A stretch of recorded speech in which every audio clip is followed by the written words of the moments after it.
Hola mga katropa. Ito, meron na naman akong kwento sa inyo. Kasi kanina lang may dumaang kliyente ba.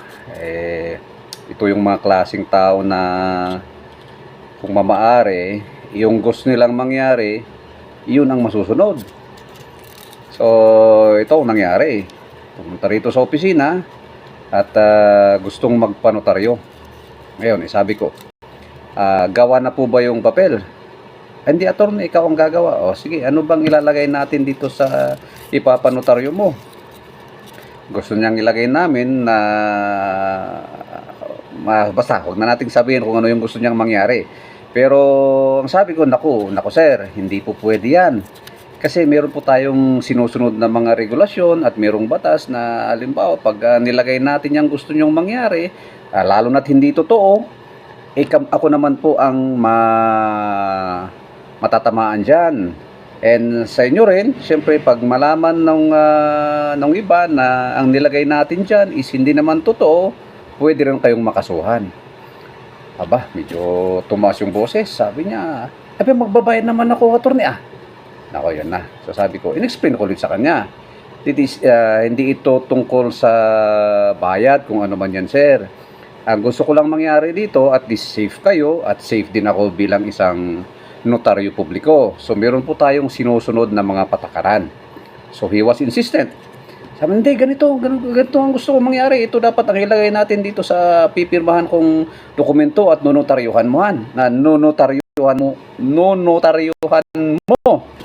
So ang sabi sa akin, nag-isip ako ba? Ano kayang magandang diskarte rito at makulit sabi ko, tinisting ko. Sige, subukan ko nga. Although wala naman talaga akong intention let me be clear on that. Tinisting ko siya. Sabi ko, sir, kung gusto nyong mangyari yan, ganito ang magiging charge ko dyan. Medyo tumingin siya sa akin. Medyo matagal na tinginan ba? Tinignan ko rin siya. Nagtunginan kami, eyeball to eyeball. So nag-isip-isip siguro. Sabi niya, kung yung gusto mo, attorney, ang mangyayari, magkanong babayad ko? Sabi niya, kung yung sa legal talaga tayo, ito yung babayaran mo. Masyadong malayo yung agwat. Kaya na-explain ko naman ulit sa kanya na hindi kasi pwede yung mga sinasabi mo kasi bawal nga po. Magsisinungaling po kasi tayo dyan. Sabi ko na, parang nahimas-masan yata dahil sinabi ko na mas malaki yung babayaran niya kung gusto niyang magsinungaling kami. So nahimas-masan naman siguro at sa awan naman ng Diyos, pumayag siya na gawin namin kung ano yung tama. At again, salamat din at nagbigay naman talaga ng kung ano yung dapat na notaryo niya. So, ganun lang ang buhay natin mga katropa. Explanation lang kung minsan. Kailangang pagtiyagaan, i-explain. Kasi kung minsan marami yung hindi nakakaintindi o talagang ayaw intindihin at pinagpipilitan yung gusto nila.